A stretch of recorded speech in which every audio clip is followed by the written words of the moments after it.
ஆமென். அன்பான கர்த்தருடைய ஜனமே, ஆண்டவர் இயேசு கிறிஸ்துவின் நாமத்தினாலே மீண்டும் வாழ்த்தி, கர்த்தர் உங்களுக்கு நமக்கு எல்லோருக்கும் கொடுக்க போகிற வார்த்தை, கிறிஸ்தவ வாழ்வில் நன்மையும் கிருபையும் எப்பொழுதும் நமக்கு கிடைக்கும் என்பதுதான் இதன் அர்த்தம். நன்மையும் கிருபையும் கவனிங்க. இடையில யாரும் பேசக்கூடாது, டிஸ்டர்ப் பண்ணக்கூடாது. அமைதியாக இருந்து ஆண்டுடைய சத்தியத்தை கேட்கணும், கவனமா கேட்கணும். ஆண்டு ஆவியானவர் சொல்றாரு, நீ கிறிஸ்தவ வாழ்விலே வாழும்பொழுது உனக்கு நன்மையும் கிருபையும் எப்பொழுது கிடைக்கும் என்று அவர் திட்டமாய் சொல்லுகிற காரியம். இதை குறித்து ஆவியானவர் நம்மோடு பேசும்படியாக நாம் செல்லலாம். இந்த ஜெபத்தில் வந்திருக்கிற சகோதரர் ரவி ஜோமன்.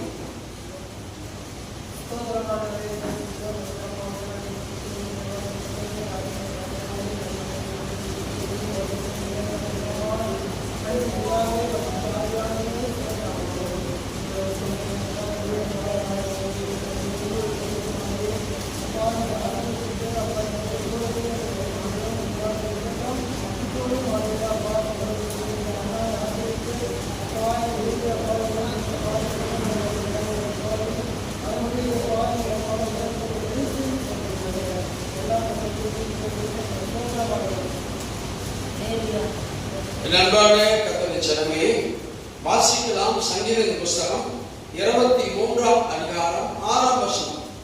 சங்கீதத்தின் புஸ்தகம் 23ஆம் அதிகாரம் 6ஆம் வசனம். என் ஜீவனுள்ள நாளெல்லாம் நன்மையும் கிருபையும் என்னை தொடரும். நான் கர்த்தருடைய வீட்டிலே நீடித்த நாட்களாய் நிலைத்திருப்பேன். அல்லேலூயா சொல்லுங்க. நம்முடைய வாழ்க்கையில நன்மையும் கிருபையும் தொடரும். எப்பொழுது? கர்த்தருடைய வீட்டிலே நீடித்த நாளாய் இருக்கும் பொழுது. ஆமென். அல்லேலூயா சொல்லுங்க. அப்போ நன்மை, ஃபர்ஸ்ட் நன்மை நமக்கு கிடைக்கும். உலகத்தில் கிடைக்கிற நன்மைங்கிறது நிச்சயமாய் அது மாறி போகும். எப்படி மாறி போகும்? நம்மளோட திட்டத்தோட, நம்மளுடைய பிளானோட நம்ம என்ன செய்வோம்? ஒரு காரியத்தை தொடங்குவோம். ஆனா அதுல ஃபெயிலியர் ஆகி, நமக்கு லாஸ் ஆகி, நம்முடைய குடும்பத்தில் பிரச்சனை ஆகி, நம்முடைய வாழ்க்கையில அநேக துன்பம் வருவதற்கு ஆண்டவர் இயேசு நம்மோடு இல்லாததினால். அல்லேலூயா சொல்லுங்க. அதை முதல்ல புரிஞ்சுக்கணும். புரியுது உங்களுக்கு? நன்மை என்பது எப்பொழுது நமக்கு கிடைக்கும் அப்படின்னா, யாருக்கு முதல்ல கிடைக்கும் அப்படின்னு முதல்ல கவனிச்சு கேளுங்க. நீங்க கவனிச்சுக்கணும். யாருக்கு முதலாவது நன்மை கிடைக்கும் அப்படின்னா, உபாகம புஸ்தகம் 30ஆம் அதிகாரம் 8ஆம் வசனம். நீயோ மனம் திரும்பி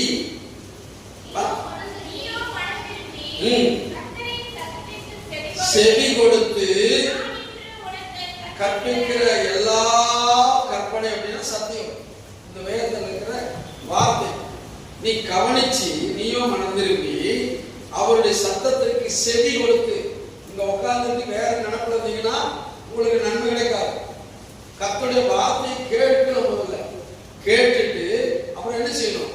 மனம் திரும்பணும். ஆண்டவர் இயேசு வந்து முதல்ல சொன்ன சத்தியம் சொல்லுங்க, மனம் திரும்புங்கள். அதான் சொன்னாரு, நான் எடுத்தேன்னா உனக்கு ஆசீர்வாதம், நான் உன்னோட நடக்கிறேன் அப்படின்னு சொல்லல. முதல்ல மனம் திரும்பு, மனமாற்றம் அடை, உன்னுடைய பழைய வாழ்க்கையிலிருந்து விடுதலை ஆகு. இதான் சொன்னார். இது இருந்தால் அடுத்த வாசிங்க, அடுத்த வசனத்துல நன்மை உண்டாகும். கரங்களை தட்ட மாட்டீங்களா?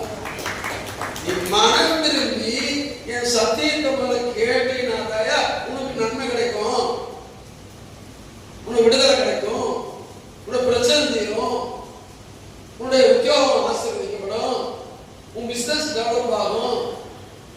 நீ ஒண்ணுமே பண்ணாம எனக்கு ஆசீர்வாதம் கொடுப்பா அப்படின்னு வந்தீங்கன்னா நீ ஏமாற்றதான் அடைவீங்க. உன் மனதை இன்னும் மாறாமல் இயேசுவிடத்தில் நன்மை பெற்றுக் கொள்ளலாம் என்று வந்தால் உங்களுக்கு ஏற்ற மாற்றமே மிஞ்சும். முதல்ல மனம் திரும்பும், மனமாற்றம் அடையும். அப்பொழுது உங்களுக்கு நன்மை உண்டாகும்.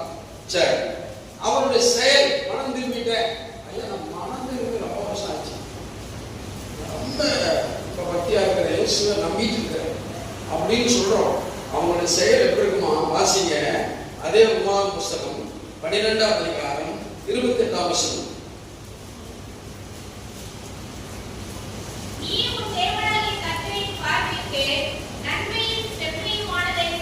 செய்வதனால் நீ மற்றவர்களுக்கு நன்மை செஞ்சினாதான் நீயும் உன் பின்வரும் சந்ததியிலும் நன்மை பெற்றுக் கொள்வீங்க. நன்றாய் இருக்குன்னு என்ன அர்த்தம்? நன்மையை பெற்றுக் கொள்வீங்க அப்படின்னு ஆண்டு சொல்ற. கவனிச்சுக்க. நீ எச்சக்கையில காக்கா ஒட்டாம தெரிஞ்சினா உனக்கு எப்படி ஆண்டு நன்மை செய்வ? கஞ்சா பிசுனாரி வாரி இறைத்தும் விருத்தி அடைவார். அந்நியாடி வீசுனா உண்மையான சொல்றேன். நான் காசே தங்க ஏன் நல்லா யாரோ ஒரு கேட்டாங்க வச்சுக்கோ அப்படின்னு கொடுத்துருவோம். காரணம் என்னுடைய இருந்தா. இப்போ நான் என்ன சொல்லுனா, நீ சிக்கனமணி பண்ணி எங்க கொண்டு போற பரலோகத்துக்கா? பரலோகத்துக்கா? எனக்கு தலைமை சேர்த்து வச்சு எங்க கொண்டு போற? ஆண்டு சொன்னார் ஒரு ராத்திரி வேற நீ போற, நீ ஏன்டா இப்படி அலையறன்னு சொன்னார். அதனால நீ மற்றவர்களுக்கு நன்மை செய், நற்கிரியை செய், நல்ல செயல்களை செய். அப்படித்தான் என்னமோ சொல்றாங்க, பழமொழி சொல்லுவாங்க, ஊராக வீட்டுக்குள்ளே குட்டி வளர்த்தா தமிழ்ல பழம் அப்படி சொல்லுவாங்க. ஆனா நாம நற்கிரியை செய்கிறவர்களாய் கிறிஸ்தவ மனதிருமணம் காணப்பட வேண்டும். அல்லேலூயா சொல்லுங்க. அப்பொழுது நமக்கு நன்மை கிடைக்கும். புரியுதா உங்களுக்கு? ஆண்டவரே எனக்கு நல்லது கிடைக்கல, நான் இப்படியா இருக்கிறேன், நான் கடவுள் இருக்கு செய்யுது. அந்த கடன் அடைபடணும்னா நாம மற்றவங்களுக்கு ஏதாவது செஞ்சோமா? செய்வீங்கன்னா ஒண்ணு கிடைக்காது. அவர் இல்லைங்கிறது. நம்ம நல்லது செய்யாம நமக்கு நன்மை கிடைக்கிறது எதுவாக? Give and take policy. Give and take policy கொடு, அப்பொழுது உங்களுக்கு கொடுக்கப்படும். ஆமென். அல்லேலூயா சொல்லுங்க. கொடுத்தீங்கன்னா உங்களுக்கு ஆர்டர் கொடுப்பார், நன்மை கிடைக்கும். அதான் சொல்றாரு, நீ உன் தேவனாகிய கர்த்தருடைய பார்வைக்கு நன்மையும் செம்மையுமான செய்வதினால் நீயும் உன் பிள்ளைகளும் என்றென்றைக்கு நன்மை பெற்றுக் கொள்வீர்கள். கரங்கள் தட்டுங்க. Observe and hear, it may go well. நீ முதல்ல சத்தியத்தை கேளு, அதை உணரு, அப்புறம் நன்மை பெற்றுக் கொள்வ. ஆமென். அல்லேலூயா சொல்லுமா? ரைட். உதாரணத்துக்கு ஒரு காரியம் சொல்றேன். ஒரு மனுஷன், ஒரு ஊழியக்காரன், அவன் என்ன யோனா. யோனாவை எங்க போய் ஊழியத்தை சொன்னார் ஆண்டவரே?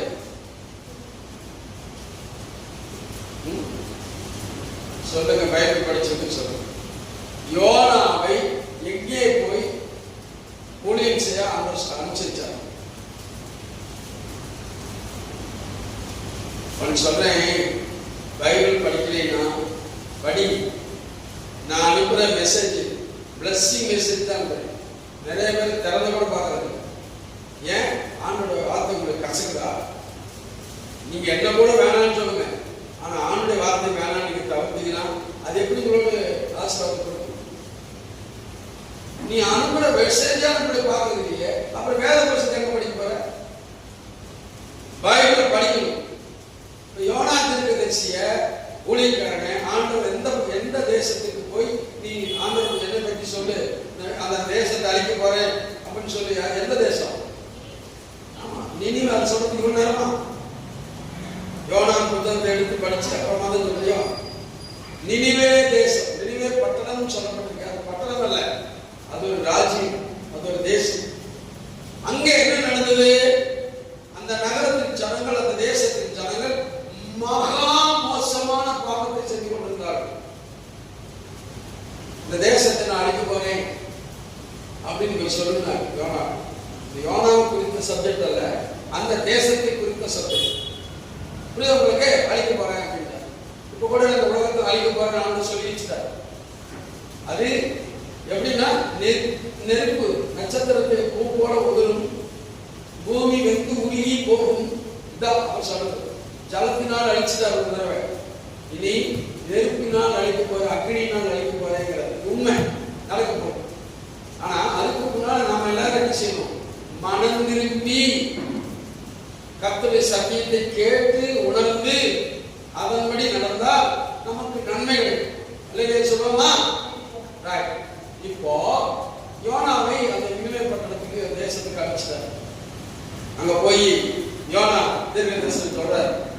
டேய் மனம் திரும்ப, நான் சொல்ல மாட்டேன், டேய் மனம் திரும்பாம நீங்கள் போனா இந்த தேசம் அழிந்து போகும் ஆண்டவர் சொன்னார் அப்படின்னு சொல்லிட்டார். அதுக்கு அந்த தேசத்தின் மக்கள் என்ன செஞ்சாங்க தெரியுமா? யோனாவின் புத்தகம் 3ஆம் அதிகாரம் 5ஆம் வசனம்.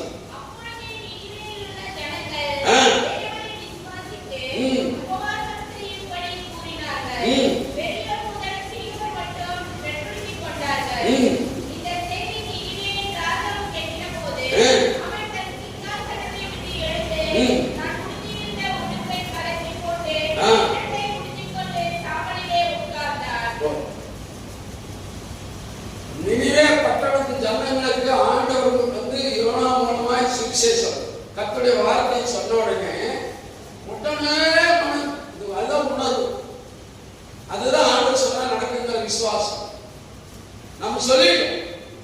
என்னன்னு ஆண்டவர் வரப்போறாரு, நீங்க எல்லாம் ஆண்டு சகோதர சீக்கிரம் வாங்க தேடுங்க, ஆண்டுடைய ஓய்வு நாளை நீங்க அசட்டை பண்ணாதீங்க அப்படின்னு. அன்னைக்கு தான் அங்க போயிட்டேன், இங்க போறேன், அங்க வந்தேன், இங்க இருக்கிறேன். என்ன ஞாயிற்றுக்கிழமை ஒரு நாள் தான் ஆண்டுடைய நாள், அதையும் இப்படி அசட்டை செஞ்சு போயிட்டீங்கன்னா உங்களுக்கு எப்படி நன்மை கிடைக்கும் சொல்லுங்க? கிடைக்குமா? கிடைக்காது. அன்னைக்கு தான் நான் அங்க போறேன், இங்க போறேன், அங்க போய் நிக்க போறேன், இங்க போய் நிக்க போறேன், அங்க வாங்க போறேன், இதை வாங்க போறேன். ஏன் மற்ற நாள் உங்களுக்கு இல்லையா? ஆனா ஒரு நாள் லீவ் போட்டாங்க அப்படியே கெட்டா போயிருக்கீங்க. ஆண்டவருடைய நாளை அசட்டை பண்ண பண்ண உங்களுக்கு நன்மை குறைஞ்சிட்டு இருக்குன்னு அர்த்தம். நீ யோசிச்சு பாருங்க. இந்த நினிவே பட்டணம் வந்து சரித்திரத்தில் இருக்கு. இது ஒரு கதை இல்லை, ஆண்டவர் உதாரணமா சொல்லல. இந்த நினிவே பட்டணத்துக்கு சரித்திரம் இருக்கு. அந்த ஜனங்களாம் மனந்திரமா, ராஜா மனந்திரமா, ஏன் 6 மாடுகள் கொண்டு வந்து ஒரு நாள் புசிக்கிறார். அல்லேலூயா, ஆமென். நடந்தது என்ன? யோனா புத்தகம் 3ஆம் அதிகாரம் 10ஆம் வசனத்தை வாசிங்க.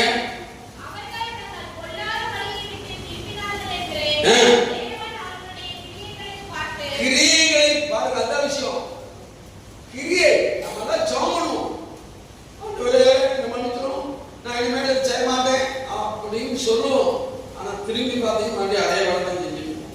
ஆனா இவங்க முற்றிலும் மனமாறி ஆண்டவரை இயேசுவை கர்த்தரை ஏற்றுக்கொண்டதுனால, கல்யாணம் இனிமேல் பாவம் செய்ய மாட்டோம், அக்கிரமம் செய்ய மாட்டோம்னு சொல்லி ஒப்பு கொடுத்ததுனால ஆண்டவர் அவர்களை மன்னித்து அவருடைய கிரியைகளை பார்த்து அந்த அழிவிலிருந்து அவர்களை அழியாமல் பாதுகாக்கிறார், நன்மை செய்கிறார். கரங்களை தட்டி கர்த்தருக்கு நன்றி சொல்லுவோம். அல்லேலூயா சொல்லுங்க, அல்லேலூயா சொல்லுங்க. இது ஜெபம் வெறும் ஜெபத்தினால அல்ல, கிரியினால ஆகும். ஆமென்.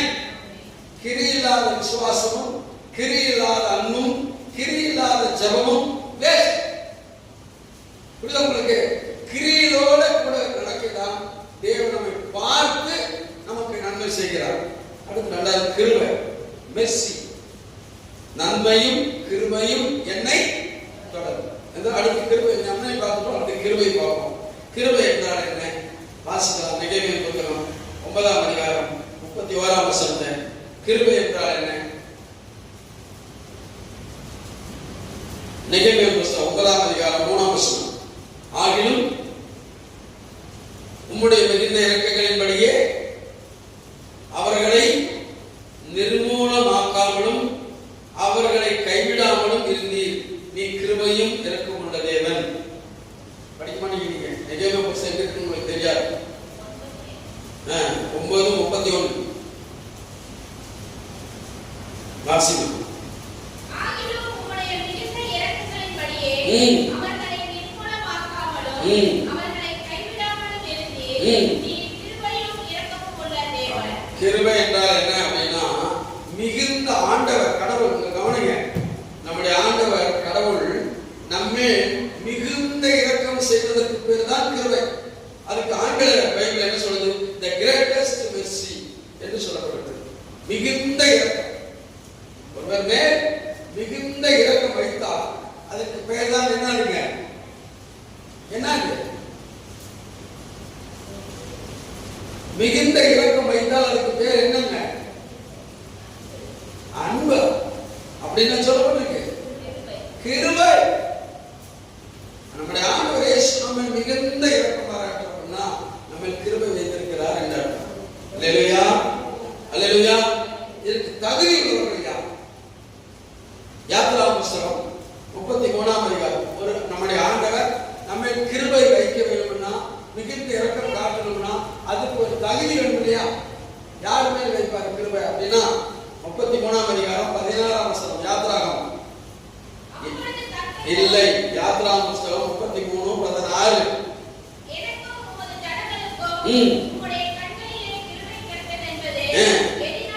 எதினால் அறியப்படும் வருவதனால் அல்லவா? கரங்களை தட்டுங்க. இயேசு சாமி நம்மோட வரணும்.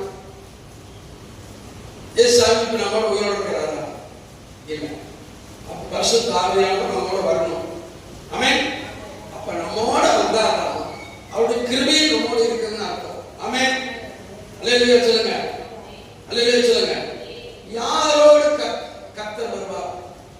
நான் உன்னோட வந்தாதான் என் கிருபை உனக்கு இருக்குதுன்னு அர்த்தம் சொல்லிட்டார். புரியுதா உங்களுக்கு? கிருபைனா மிகுந்த இரக்கம் இல்லைங்களா? அப்போ நம்மோட இயேசு சாமி நடந்து வரணும்னா யாரோட வருவார் பாருங்க. 1 ராஜாக்களின் புஸ்தகம் 8ஆம் அதிகாரம் 23ஆம் வசனம். 1 ராஜாக்களின் புஸ்தகம் 8ஆம் அதிகாரம் 23ஆம் வசனத்தை வாசிங்க.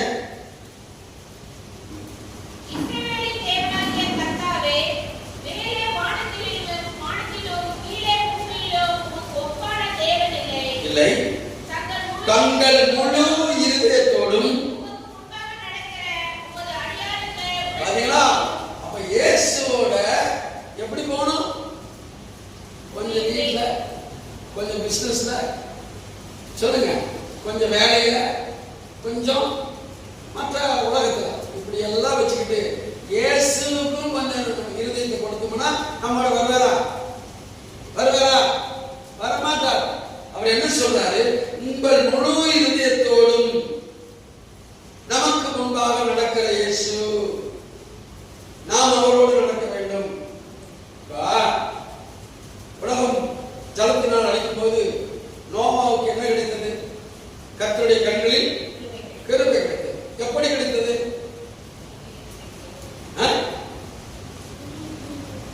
வாசி ஆதியாகமத்துல நோவாவின் காலத்துல பாருங்க, நோவாவுக்கு தேவனுடைய கர்த்தருடைய கண்களில் கிருபை கிடைத்தது.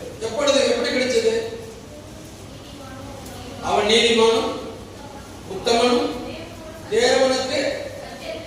தேவனோடு சஞ்சரித்தவன் என்றால் walk with God என்று ஆங்கில புத்தகத்தில் இருக்கிறது. ஆண்டவரோடு நடந்து போனான். இப்ப நாம் ஆண்டவரோடு நடந்து போறோம்னா ஆண்டவர் எங்க இருக்கிறார்? ஆண்டவர் எங்க இருக்கிறார்? எதில் இருக்கிறார்? ஓய், அவருடைய வார்த்தையில் இருக்கிறார். அல்லேலூயா சொல்லுங்க. அவருடைய சத்தியத்தில் இருக்கிறார், அவருடைய வேதத்தில் இருக்கிறார். இதை நாம் தெரிந்து கொண்டு அந்த வேதத்தின் வசனங்களை இருதயத்தில் வைத்துக் கொண்டால் அவர் நம்மோடு நடந்து வருவார். அல்லேலூயா சொல்லுங்க. ஆமென். இயேசு நம்மோடு நடந்து வரும்னா அவருடைய சத்தியத்தை கேட்டு ஹியர் அண்ட் என்னது உணர்ந்து கொள்ளுதல். ஹியர் அப்புறம் சொல்லுமா, அவருடைய சத்தியத்தை அப்சர்வ் அண்ட் ஹியர். ஹியர் என்ன? கேளு. அப்சர்வ் என்ன? உணர்ந்து கொள்ளு. அடுத்தது கீப் இட். அப்படின்னா கடைபிடி, பின்பற்று. அப்ப கர்த்தர் நம்மோடு கூட வருவார். கரங்களை கர்த்தருக்கு நன்றி சொல்லுங்க. ஆமென். மூணு காரிய கிறிஸ்தவ வார்த்தைகள் இருந்தா இயேசு நம்மோடு நடந்து வருவார். அப்படி நடந்து வரும்போது தான் அவருடைய கிருபை நம்மோடு கூட வரும். கரங்களை கர்த்தருக்கு நன்றி சொல்லலாம். ஆமென். அல்லேலூயா சொல்லுமா, அல்லேலூயா சொல்லுமா. அதனால இதோ ஒரு உதாரணத்தின் மூலமாய் நான் உங்களுக்கு கிருபை சொல்லும் பொழுது யார் அந்த கிருபையை பெற்றவர்கள் என்றால் அவர் எப்படி இருப்பார்கள் என்றால், ஸ்தோத்திரம், வாசிக்கலாம். என்ன புஸ்தகம் 6ஆம் அதிகாரம் 25ஆம் வசனம்.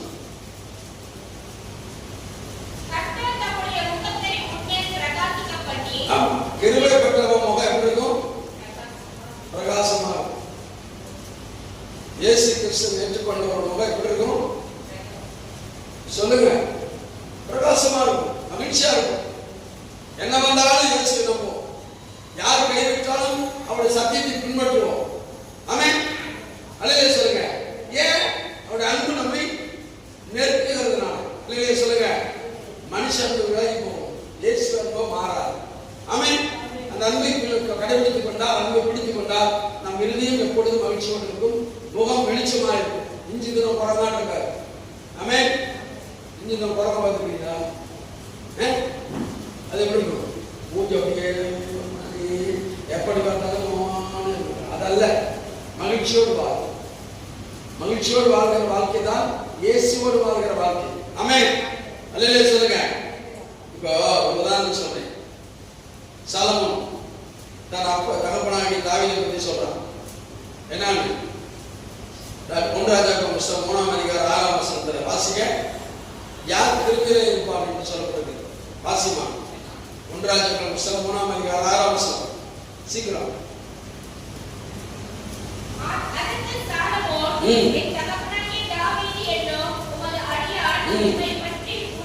உண்மையும் நீதியும் மன நேர்மையுமாய் வாழ்ந்ததினால் தேவரீர் அவருக்கு பெரிய கிருபை செய்தி. கரங்களை தட்டுங்க.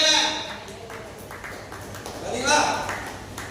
தாவீதை குறித்து ஆண்டவர் சொல்றாரு. நான் ஆண்டவரே சொல்றாரு, பிறப்புல சொல்றாரு, அவர் தாவீதின் குமாரன். யோசிச்சு பாருங்க. தாவீது சாதாரண ஃபேமிலியில் வந்தவன். ராஜ ஃபேமிலி அல்ல, சாதாரண ஃபேமிலி. 8 பேருக்கு ஒரு கடைசியா 8வது ஆளு. அவன் தொழில் ஆடு மேய்ப்பது. அவன் அண்ணனுங்க சவுல் ராஜாவுடைய பட்டாலியன்ஸ்ல போர் சேவகர்களாக இருந்தார். ஆனால் இந்த தாவீது கர்த்தரை ஏற்றுக்கொண்ட போது அவன் கர்த்தரிடத்திலே உண்மையாய் நடந்தான். கரங்களை தட்டுங்க. ஆமா, பாவம் செஞ்சான் இல்லைன்னு சொல்ல, ஆனா ஆண்டோட போய் உண்மையாய் தன்னை ஒப்பு கொடுத்து மனம் திரும்பியவன். அல்லேலூயா சொல்லுங்க. அதனால கர்த்தர் அவன் பிரியம் வைத்தார். 2வது, ஆண்டோடத்துல அசைக்க முடியாத நம்பிக்கை, விசுவாசம் வைத்தவன். 3வது, அவன் சவுல் ராஜாவை கொல்லக்கூடிய வாய்ப்பு வந்த போதும் சவுல் தாவீதை கொல்லுவதற்காக துரத்துகிறார். ஆனால் சவுல் அருகில் இருக்கிறார். தாவீதுக்கு தெரிகிறது, ஆனால் சவுலை கொல்லவில்லை. காரணம், அவன் எனக்கு அபிஷேகம் பண்ணப்பட்ட, அவனால் கர்த்தரால் அபிஷேகப்பட்ட ராஜா சவுல். அவனை நான் எப்படி கொல்ல முடியும் என்று மன நேர்மையாக வாழ்ந்தவன். கரங்களை தட்டி கர்த்தருக்கு நன்றி சொல்லுங்க. விஷயம் இந்த 3 காரியத்துல தாவீது அப்படியே அடிபெறாம கடைபிடித்தார். ஆண்டவரை இயேசு விட்டார். அப்ப ஆண்டவர் அவனோடு இருந்தார். அவனுக்கு மகாபெரிய கிருபையை தந்தார். அவன் சந்ததியிலே பிறந்தார். கரங்களை தட்டுங்க. தாவீதின் சந்ததியிலே இயேசு சாமி பிறந்திருக்கிறார். இவ்வளவு பெரிய மேன்மையான வாழ்க்கை இது. கிறிஸ்தவ வாழ்க்கையில கிருபை பெற்று வாழ்வதற்கு நமக்கு ஒரு பெரிய பாக்கியம். அடுத்தது கர்த்தருடைய வீடு. நம்முடைய வீட்டில் நீடித்த நாட்களாய் நிலைத்திருப்பேன் என்ற வசனம். நன்மையும் கிருபையும் என்னை தொடரும். வாசிங்க. நன்மையும் கிருபையும் என் ஜீவன நாளெல்லாம் நன்மையும் கிருபையும் என்னை தொடரும். நான் கர்த்தருடைய வீட்டிலே. கர்த்தருடைய வீடு எது அப்படிங்கிறத பார்க்கலாம், படிச்சுக்கலாம். கர்த்தருடைய வீடு எது? கர்த்தருடைய வீடு 1 கொரிந்தியர் புஸ்தகம் 6ஆம் அதிகாரம் 19ஆம் வசனம்.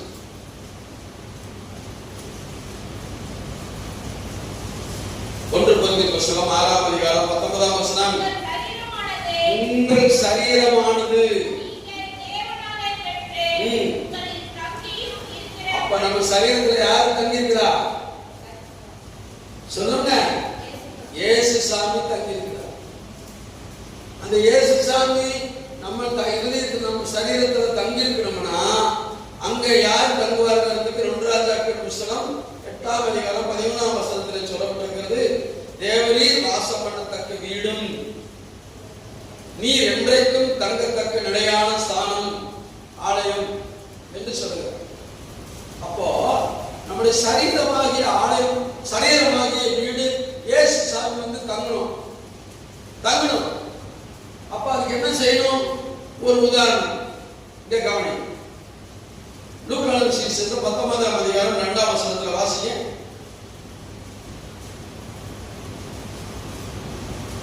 ஆயக்காரருக்கு தலைவரும் ஐஸ்வர்யமாய் இருக்கிற சகை எனப்பட்ட ஒரு மனுஷன் இருந்தான். அவன் பாருங்க, ஆயக்காரருக்கு தலைவன் அப்படின்னா டாக்ஸ் ஆபீசர், அந்த ராஜ்யத்துக்கே டாக்ஸ் ஆபீசர். அவன் chief commissioner of the income tax அல்லது சேல் டாக்ஸ் அப்படின்னு வச்சுக்கோங்க. சீஃப் கமிஷனர் அல்லது கமிஷனர், சீஃப் கமிஷனர் புரியுது உங்களுக்கு? இப்ப அதுல அவன் பெரிய ஆண்டவர் சொல்றாரு, அவனை குறிச்சு ஐஸ்வர்யவான். ஐஸ்வர்யம் என்ன அர்த்தம்? மிகுந்த பண வசதி உள்ளவன்.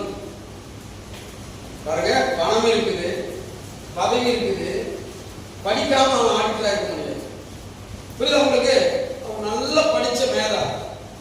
இந்த 3 காரியம் இருந்தும் அவனுக்கு என்ன இல்லை? ஒய் சந்தோஷம் இல்லை, மகிழ்ச்சி இல்லை, சமாதானம் இல்லை. இந்த 3 காரியம் இல்லை. அப்போ ஒருத்தர் யாரோ ஒருத்தர் அவனுக்கு சொல்றாரு, ஜெயசாமி நீ பார்த்தியா, உனக்கு சந்தோஷம் காரணம் அப்படியா அப்படின்னு அவன் மனசுக்குள்ள வச்சுட்டான். ஒரு நாள் அவன் குடியிருக்கிற ஊர் வழியா இயேசு ஆண்டவர் அந்த வழியா வரும் பொழுது சொல்லப்படுது, ஆண்டவர் இயேசு அந்த வழியா வந்துருக்காரியா. அப்ப இவன் ஒண்ணு பிள்ளை அல்லது நேருக்கு நேர் இயேசு பார்க்கறதுக்கு வெக்கம். ஏன்னா பாவம் செஞ்சுட்டான், அவன் முகத்தை பார்க்கறதுக்கு வெக்கப்படாது.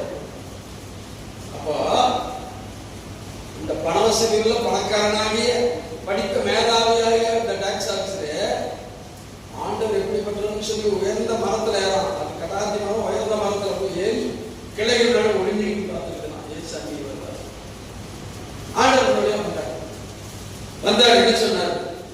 நான் அண்ணாந்து பார்த்தேன். அண்ணாந்து பார்த்துட்டு சகைங்க பக்கம் போச்சு. ஏன்னா இவனை பத்தி ஆண்டவர் எங்க இருக்கிறவருக்கு எப்படி தெரியும்? அப்ப யார் ஒருவன் ஆண்டவர் இயேசுவை தேடுகிறானோ அவனை பேர் சொல்லி அழைக்கிற தேவன் கரங்களை தட்டி கத்திருக்கேன்னு சொல்லுங்க. ஆண்டவர் தேடுகிறவர்களுக்கு பேர் சொல்லி அழைக்கிறவர். தேடாதவனை பத்தி அவர் கவலைப்படுங்க. கத்திர தேடி மறந்து உட்கார்ந்து கத்திர பார்க்கிறார். சகையிலே பக்கம் ஆயிடுச்சு. பரவாயில்ல, இறங்கி வா, கீழே இறங்கி வா. நீங்க நிறைய பேர் நம்ம வாழ்க்கையில பேர் சொல்லி கூப்பிட்டோம், நம்முடைய பழைய நிலையிலிருந்து கீழே இறங்கி வராம இருக்கிறோம். எப்படி கிருபை கிடைக்கும்? எப்படி நன்மை கிடைக்கும்? யோசிப்பாரு. அப்ப அண்ணன் பார்த்து சகைவனி கொண்டைத்தில் இருக்கிற கீழே இறங்கி வா. நம்ம கொண்டைத்தில் உட்காந்துட்டு நம்ம நிறைய பேர் கீழே இறங்கவே இல்லை. ஆனா எப்படி கிருபை கிடைக்கும், நன்மை கிடைக்கும்? யோசிப்பாரு. இப்போ இறங்கி வந்துட்டோம். இறங்கி வந்து என்ன சொல்றான்? முதல்ல ஆண்டவரே, நான் ஒன்றத்தனையாய் வாங்கி ஜனங்கள்ட்ட வரி வசூலா 4 திருப்பி கொடுக்கிறேன். ஏழைகளுக்கு நான் என் ஆசையில பாதி கொடுக்கிறேன்னு அவன் அப்படியே அப்பவே செய்யறான். எல்லாத்தையும் ஆர்டர் பண்றாரு.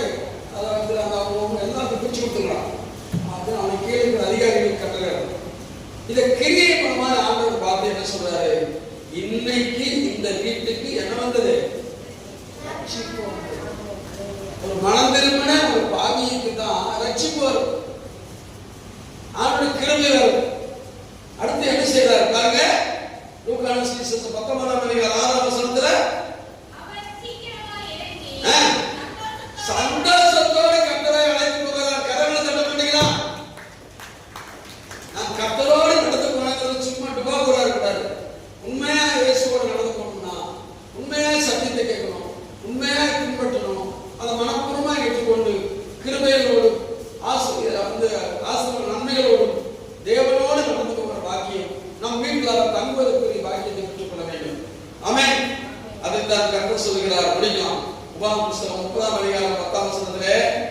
உபாகமம் 30ஆம் அதிகாரம் 10ஆம் வசனம்.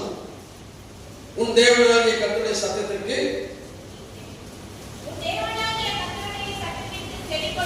இந்த நியாயப்பிரமாண புத்தகத்தில் எழுதியிருக்கிற அவருடைய கற்பனைகளையும் அவருடைய கட்டளைகளையும் கைக்கொள்ளும் போது, கர்த்தரிடத்தில் முழு இருதயத்தோடு முழு ஆத்துமாவோடும் திரும்பும் போது, கர்த்தர் உன் பிதாக்களுக்கு கொடுத்த அதே சந்தோஷத்தை உனக்கும் தருவேன் என்று சொல்கிறார். கரங்களை தட்டி கர்த்தருக்கு சொல்லலாமா?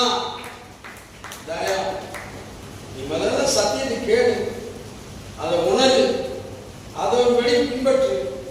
உனக்கு கிருபையை தந்து தேவன் உன்னை சமாதானமாய் சந்தோஷமாய் ஆசீர்வாதமாய் அவர் நடத்தி செல்வார். நம்புறீங்களா? நம்பினா கரங்களை தட்டி கர்த்தருக்கு நன்றி சொல்லுங்க. கண்களை மூடி செவிங்க. கண்ணை மூடி ஜெபமா? என் ஆண்டவரே இயேசுவே, நீர் என் தேவன், என்னை ரட்சித்தவர், என்னை தெரிந்து கொண்டவர், என் சகையை போல என்னை பெயர் சொல்லி அழைத்தவர், மாறாதவர், உம்மை ஏற்றுக்கொண்ட என்னை ஒருபோதும் கைவிடாமல் என்னுடைய ஜீவனுள்ள நாளெல்லாம் நன்மையும் கிருபையும் பெற்றுக்கொள்ளத்தக்கதாக உன்னோடு நடந்து வர, உன்னோடு ஓடி வர கிருபை செய்யும் என்று ஜெபம்